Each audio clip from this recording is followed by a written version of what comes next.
नमस्कार दोस्तों, आप सभी का फिर से स्वागत है। आज हम जिस कहानी की बात करने जा रहे हैं उसका नाम है असुरन। ये एक तमिल फिल्म है, 2019 में आई थी। एक्शन ड्रामा मूवी है। इसके मुख्य कलाकार हैं धनुष, मंजू वॉरियर, प्रकाश राज आदि।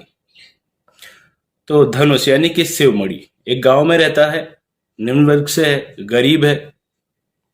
और उसी गांव में रहने वाला एक जमींदार जो कि उच्च वर्ग से है, शक्तिशाली है, शिवमणि की जमीन हड़पना चाहता है। तो गरीब और अमीर वर्ग के बीच जो एक संघर्ष होता है वो इस फिल्म में दिखाया गया है।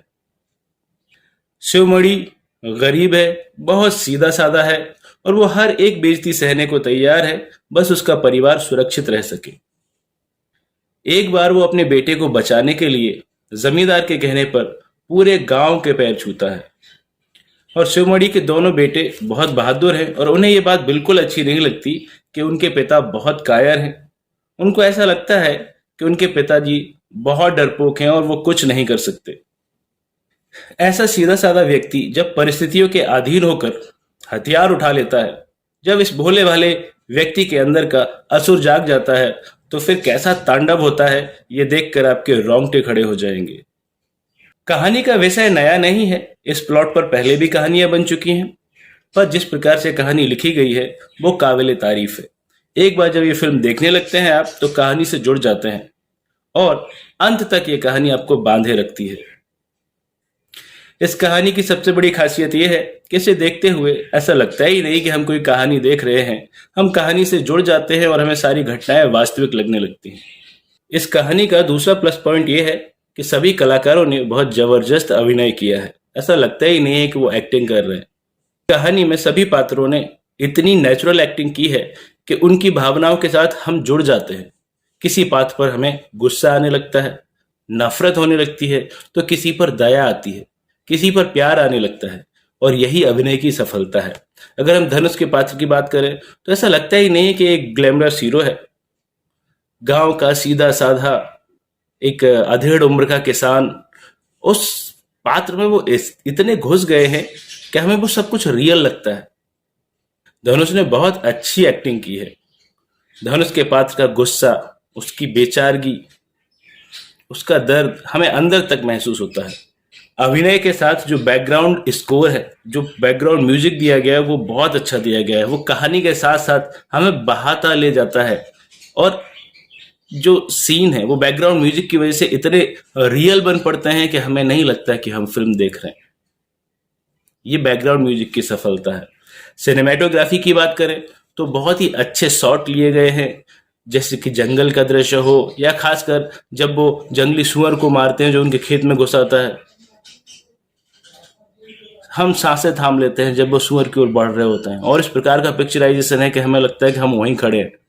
इसी तरीके का एक और दृश्य मुझे बहुत अच्छा लगा, जो कि जब जंगल में शिवमणि और उसका छोटा बेटा होता है और कुछ लोग उसको ढूंढते हुए आते हैं और वहाँ जो रेत के बीच में फाइट होती है, फाइट सीक्वेंस, उसमें जो स्लो मोशन में रेत उड़ते हुए दिखाया गया है, एक एक जो शॉट, वो मुझे पर्सनली बहुत अच्छा लगा। आप ध्यान दीजिएगा, आपको भी आनंद आएगा। और अंत में ये फिल्म एक बहुत अच्छा संदेश देते हुए खत्म हो जाती है। तो इस फिल्म में मनोरंजन भी है, एक्शन भी है, ड्रामा भी है, इमोशंस भी है। कई जगह आपको रोना आ जाएगा, कई जगह आप गुस्से से भर जाएंगे, कई जगह कुछ पात्रों से आपको नफरत हो जाएगी और आप अपनी सीट पर बैठे रहेंगे। आप जानना चाहेंगे कि आखिर आगे हुआ क्या। यही इस कहानी की सफलता है।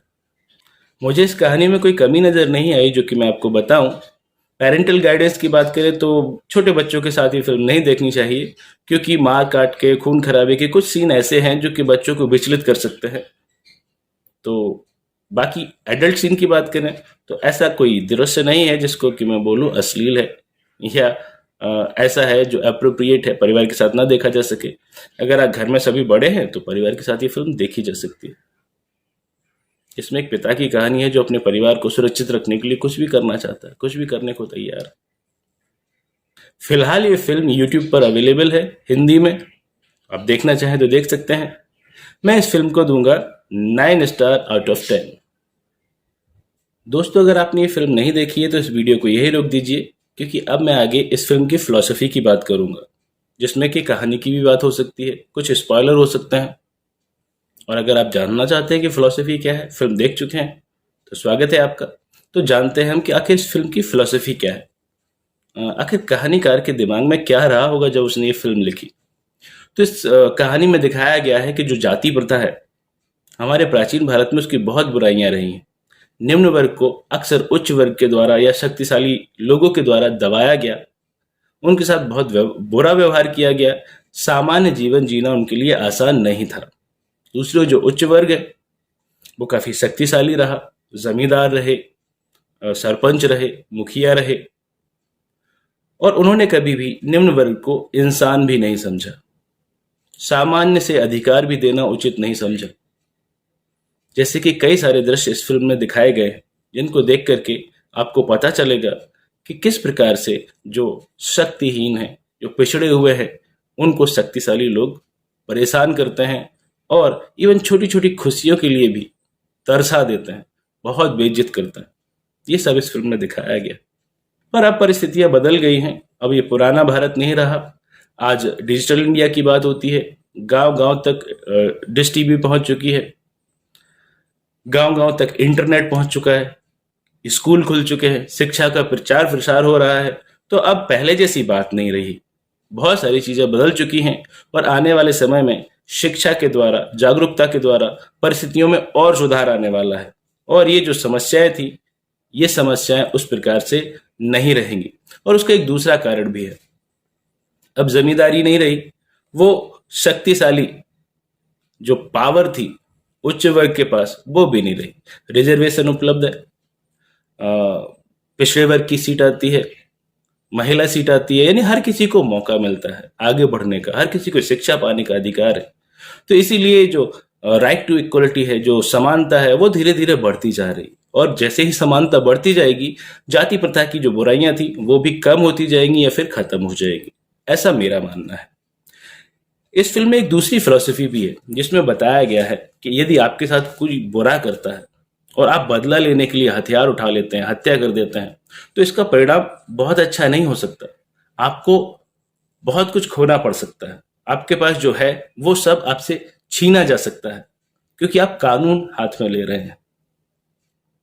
जैसे कि मैंने पिछली फिल्म के रिव्यू में कहा भी था, जो कि थी मैडम चीफ मिनिस्टर, कि जो निम्न वर्ग के साथ अत्याचार हुआ है उसका बदला लेने के लिए आज आपको बदला हथियार उठा करके नहीं लेना, उच्च वर्ग की बेइज्जती करके नहीं लेना, क्योंकि जिन लोगों ने भी बुरा किया था वो पुराना जमाना था, पुरानी पीढ़ी थी, गुजर चुकी है।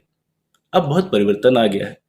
और जो शोषित हैं, जो पिछड़े हुए हैं, कमजोर हैं, अगर वो वाकई में आगे बढ़ना चाहते हैं तो उन्हें शिक्षा लेनी चाहिए, शिक्षित होना चाहिए, खुद को मजबूत बनाना चाहिए।